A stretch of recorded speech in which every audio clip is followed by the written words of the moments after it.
नमस्कार दोस्तों, स्वागत है आपका एग्ज़ाम वॉरियर के यूट्यूब चैनल पर। जैसे कि अभी तक आपको पता लग चुका होगा कि हिमाचल प्रदेश हाई कोर्ट में 445 के आसपास पद भरे जाने हैं, लेकिन अभी तक आपको ये नहीं पता होगा कि इसका सिलेक्शन प्रोसीजर किस प्रकार से चलता है। जो सिलेक्शन प्रोसेस इसकी होती है वो किस प्रकार से होती है। देखिए, इसमें जो एग्ज़ाम है, जैसे कि आपने देखा होगा, जो मेजर दो एग्ज़ाम यहाँ पर ज़्यादा बच्चे भरेंगे, जो कि है JOIT और क्लर्क। इसका जो सिलेक्शन प्रोसीजर है वो बहुत हटके है जो हमीरपुर बोर्ड एग्ज़ाम करवाता है उसके अकॉर्डिंगली। क्योंकि यहाँ पर क्या होता है कि जो जैसे JOIT और जो क्लर्क का एग्ज़ाम है, इसमें सबसे पहले एग्ज़ाम दो पार्ट में डिवाइड होता है। सबसे पहले पार्ट ए, फिर पार्ट बी। पार्ट ए में क्या होता है कि 100 मार्क्स का आपका MCQs बेस्ड एग्ज़ाम पूछा जाता है। फिर पार्ट बी में आपका रिटन एग्ज़ाम होता है जो कि 80 मार्क्स का पूछा जाता है। ये दोनों JOA में और क्लर्क दोनों में अप्लाई होता है।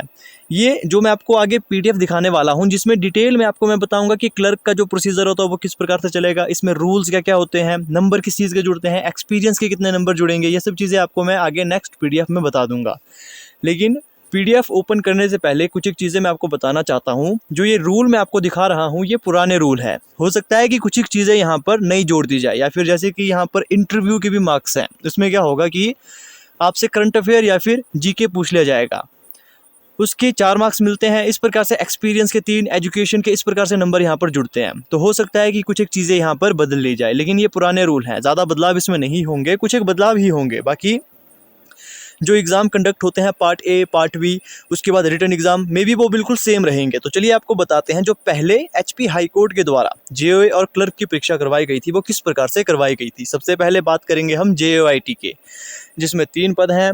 अब देखते हैं इसका सिलेक्शन प्रोसीजर कैसे चलेगा, फिर उसके बाद बात करेंगे क्लर्क की। तो अगर बात की जाए HP JOIT की, देखिए इसमें क्या होगा, सबसे पहले यहाँ पर जो क्वालिफ़िकेशन मांगी गई है वो ग्रेजुएशन इसमें चलेगी, ठीक है। ग्रेजुएशन के बाद यहाँ पर सबसे पहले क्या होगा, जो सिलेक्शन प्रोसीजर में सबसे पहले रिटन टेस्ट होगा।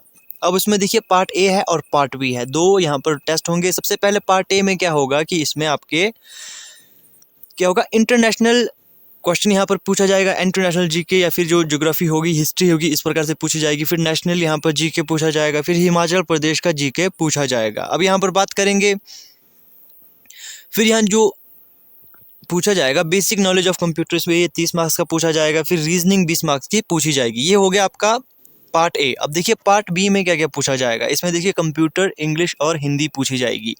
इसमें सबसे पहले written test shall be of total 80 marks to be completed in 2 hours consisting of the following. अब देखिए जो ऊपर पार्ट ए का जो एग्ज़ाम होना था वो 100 मार्क्स का होना था, ठीक है। अब बात करेंगे पार्ट बी की। इसमें क्या होगा, सबसे पहले 15 मार्क्स का आपका ऐसे होगा इन इंग्लिश, ठीक है। फिर आपने ऐसे इन हिंदी 300 वर्ड इसमें लिखने हैं, ये भी 15 मार्क्स का होगा। फिर translation from English to Hindi 1 paragraph containing at least 5 sentence, अब इसमें 10 मार्क्स होंगे। फिर translation from Hindi to English होगा। फिर कंप्यूटर 30 मार्क्स का पूछा जाएगा। इसमें आपको, जहाँ तक मुझे लगता है कि आपको कोई भी ऑप्शन नहीं मिलते हैं, ये आपको लिखने पड़ते हैं, ठीक है, ये आपको लिखने पड़ेंगे। अब यहाँ पर उसके बाद क्या होगा, टाइपिंग टेस्ट होगा। टाइपिंग टेस्ट बिल्कुल नॉर्मल जैसा होता है। इसमें आपको 30 वर्ड क्वालिफाइंग नेचर के लिए चाहिए, और उसमें से क्या होगा कि 10% जो भी आप टाइप करोगे उसमें जो मिस्टेक होगी वो आपकी यहाँ पर माफ़ कर दी जाएगी। अब बात करेंगे यहाँ पर इंटरव्यू के भी मार्क्स होंगे, ठीक है। इंटरव्यू में क्वेश्चन आपसे पूछे जाएंगे जनरल नॉलेज के, ठीक है, और जो करंट अफेयर हैं उसके यहाँ पर क्वेश्चन पूछे जाएंगे। ये 4 मार्क्स का पूछा जाएगा। फिर यहाँ पर एक्सपीरियंस के 3 मार्क्स हैं, एजुकेशनल क्वालिफिकेशन के भी 3 मार्क्स हैं। अब बात करते हैं यहाँ पर जो फाइनल मेरिट लिस्ट बनेगी उसमें क्राइटेरिया फॉर अवॉर्डिंग मार्क्स। अब देखिए इसमें भी मार्क्स यहाँ पर जुड़ेंगे। अगर आपके पास कोई डिप्लोमा वगैरह है तो 1 मार्क्स इसका जुड़ेगा। बैचलर डिग्री इन कंप्यूटर में की है तो 2 मार्क्स इसका जुड़ेगा। अगर आपने कोई भी मास्टर डिग्री की है, चाहे आपने MA की हो, MCOM की हो, MSc की हो, या फिर आपने कोई भी इसमें डिग्री आपके पास हो जो मास्टर डिग्री हो, उसके 3 मार्क्स यहाँ पर जुड़ेंगे। अब देखिए यहाँ पर एक्सपीरियंस, ये मुझे समझ नहीं आया कि यहाँ पर जो अवॉर्डिंग मार्क्स फॉर एक्सपीरियंस ये इन्होंने किस प्रकार से मार्क्स दिए हुए हैं। जैसे 1 ईयर के लिए 4 मार्क्स दिए गए हैं, 2 ईयर के लिए 1 मार्क्स दिए गए हैं, और 3 ईयर के यहाँ पर आपको 1.5 नंबर मिल रहे हैं। इस प्रकार से ये मुझे समझ नहीं आया कि अच्छा, यहाँ पर देखिए यहाँ कहा गया है कि जो 1 ईयर का है, माफ़ कीजिएगा मैंने यहाँ पर PDF थोड़ी गलत पढ़ी थी। जो यहाँ पर 1 ईयर का है उसमें क्या होगा आपको कि 1.5 मार्क्स मिलेंगे। जो 2 ईयर एक्सपीरियंस है उसमें आपको 1 मार्क्स मिलेगा, और जो 3 ईयर एक्सपीरियंस है उसमें यहाँ पर आपको 1.5 मार्क्स मिलेगा, और 4 ईयर एक्सपीरियंस के लिए 2 मार्क्स मिलेगा। मुझे माफ़ कीजिए क्योंकि मैं गलती से कुछ और इसे पढ़ रहा था, तो यहाँ पर ये 1.5 है, ठीक है। मैं गलती से जल्दबाजी में 4 पढ़ रहा था, तो यहाँ पर 1.5 मार्क्स आपको मिलेगा 1 ईयर का एक्सपीरियंस के लिए। 2 साल का एक्सपीरियंस अगर आपके पास है तो 1 मार्क्स आपको मिलेगा। तो चलिए अब बात करते हैं सबसे इंपॉर्टेंट जो है क्लर्क। क्लर्क के इसमें सबसे ज़्यादा पोस्ट देखने को मिलेंगे। तो क्लर्क के सबसे ज़्यादा पोस्ट थे, इसका सिलेक्शन प्रोसीजर आपको बता देते हैं। इसमें भी देखो क्या होगा कि जो written test shall be consist of 2 parts with part A and part B. अब इसमें भी क्वालिफिकेशन आपकी ग्रेजुएशन ही रहेगी, ठीक है। ग्रेजुएशन इसमें क्वालिफिकेशन मांगी जाएगी। अब सबसे पहले पार्ट ए में क्या होगा, इसमें स्क्रीनिंग टेस्ट होगा, जिसमें क्या होगा कि 100 मार्क्स का यहाँ पर ये क्वेश्चन पूछा जाएगा। इसमें जनरल नॉलेज 70 मार्क्स का आएगा, बेसिक नॉलेज ऑफ कंप्यूटर ये 10 मार्क्स का आएगा, रीजनिंग इसमें 20 मार्क्स की आएगी। ये आपका क्वेश्चन आएगा और ये एमसीक्यूज बेस्ड रहेगा। अब यहाँ पर इसमें क्या होगा कि जो पार्ट 2 है, या फिर आप बोल सकते हो इसमें जो पार्ट बी है, पार्ट बी इसमें इंग्लिश एंड हिंदी, ये भी बिल्कुल JOIT की तरह रहेगा। Written shall be of total 80 marks to be completed in 2 hours consisting of the following. ऐसे इन इंग्लिश 500 वर्ड आपको 25 मार्क्स इसके मिलेंगे। ऐसे इन हिंदी, देखो ऐसे इन हिंदी इसमें 500 वर्ड आपको लिखने हैं तो 25 मार्क्स इसके भी मिलेंगे। Translation from English to Hindi इसके 15 मार्क्स हैं। Translation from Hindi to English इसके 15 मार्क्स हैं, ठीक है। ये आपका हो चुका पार्ट ए एंड बी। उसके बाद आपका यहाँ पर टाइपिंग टेस्ट है। इस क्लर्क में टाइपिंग टेस्ट है। इसमें यहाँ पर कहा गया है within 1 year of appointment the candidates shall have to qualify typing test with speed of 30 word per minute. अब इसमें भी 10% आपको मिस्टेक माफ़ कर दी जाएगी। अब इंटरव्यू के दौरान यहाँ पर क्वेश्चन पूछे जाएंगे और उन क्वेश्चन के आपको नंबर भी मिलेंगे। सबसे पहले जनरल नॉलेज या फिर जनरल अवेयरनेस की बात की जाए, 4 नंबर इसके मिलेंगे। एक्सपीरियंस के 3 मार्क्स यहाँ पर मिलेंगे, मतलब मैक्सिमम 3 मार्क्स आपको मिलेंगे। एजुकेशनल क्वालिफिकेशन के 3 मार्क्स यहाँ पर मिलेंगे। अब बात की जाए यहाँ पर अगर आपके पास कोई एनी बैचलर डिग्री, 1 मार्क्स उसका मिलेगा। Bachelor degree with first division उसके 2 मार्क्स मिलेंगे। अब किसी के पास मास्टर डिग्री है या फिर LLB degree and other above, तो इसमें क्या होगा कि 3 मार्क्स उनको मिलेंगे। अब बात की जाए यहाँ पर एक्सपीरियंस की, तो 1 साल के लिए वही सेम है कि आपको आधा नंबर यहाँ पर मिलेगा, 2 साल के लिए 1 नंबर मिलेगा, 3 साल के लिए 1.5 मार्क्स यहाँ पर आपको मिलेगा।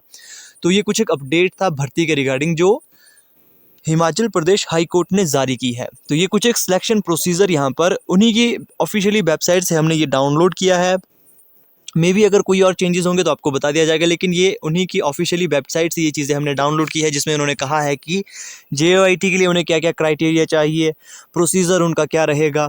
क्लर्क के लिए भी उन्होंने यही साफ साफ बताया है कि उनका क्राइटेरिया क्या रहेगा। एग्ज़ाम होगा पार्ट ए और पार्ट बी में। फिर उसमें क्या होगा कि सबसे पहले आपका स्क्रीनिंग टेस्ट होगा पार्ट ए में। पार्ट बी में क्या होगा कि आपका यहाँ पर कहा जाए एक तरह से जैसे मेंस लिखा जाता है, इसमें रिटन टेस्ट होगा, ठीक है। इसमें आपको लिखना होगा क्वेश्चन या फिर आपको ट्रांसलेशन करनी होगी। फिर उसके बाद आपका टाइपिंग टेस्ट होगा, फिर इंटरव्यू होगा इसमें। फिर इसमें देखिए डॉक्यूमेंटेशन यहाँ हमने क्लर्क में देखने को नहीं मिलेगी। देखिए डॉक्यूमेंटेशन यहाँ मिलेगी, यहाँ पर डॉक्यूमेंटेशन जो मिलेगी वो मिलेगी अगर आपके पास बैचलर डिग्री है या फिर आपके पास एक्सपीरियंस है या फिर कोई मास्टर डिग्री आपके पास है, तो उस बेस पर आपको यहाँ पर नंबर मिलेंगे। तो ये कुछ एक अपडेट था इस भर्ती के रिगार्डिंग। जैसे ही कोई और अपडेट आएगा हम आपको बता देंगे। अगर आपको फॉर्म भरने की डेट पता नहीं है तो जो स्टार्टिंग में मैंने पेज दिखाया था उसमें आपको पता लग चुकी होगी। ये यहाँ पर आपको बता दूँ 14 अक्टूबर तक ये फॉर्म भरे जाएंगे, ठीक है। 14 अक्टूबर तक यहाँ पर लास्ट डेट होगी।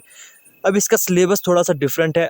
जो आपने हमीरपुर बोर्ड का एग्ज़ाम देखा होगा उसमें JOIT का कुछ अलग पैटर्न है, यहाँ पर कुछ अलग पैटर्न आपको देखने को मिलेगा। हालांकि क्लर्क का यहाँ पर सेम है, बस यहाँ पर जो पार्ट बी जोड़ा गया है वो यहाँ पर थोड़ा सा अलग आपको देखने को मिलेगा, क्योंकि पार्ट बी क्लर्क के एग्ज़ाम में हमीरपुर बोर्ड के द्वारा नहीं जोड़ा जाता है। तो ये कुछ एक नई चीज़ें हैं, ये काफ़ी आसान है।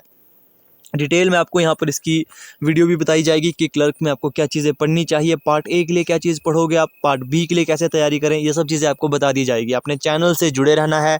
तो ये कुछ एक क्राइटेरिया मैंने आपको बताया कि इसमें सिलेक्शन किस प्रकार से होगा, भर्ती प्रक्रिया किस प्रकार से चलेगी। बाकी कोई और अपडेट इसके रिगार्डिंग आता है तो वो आपको बता दिया जाएगा। तो आपने चैनल से जुड़े रहना है।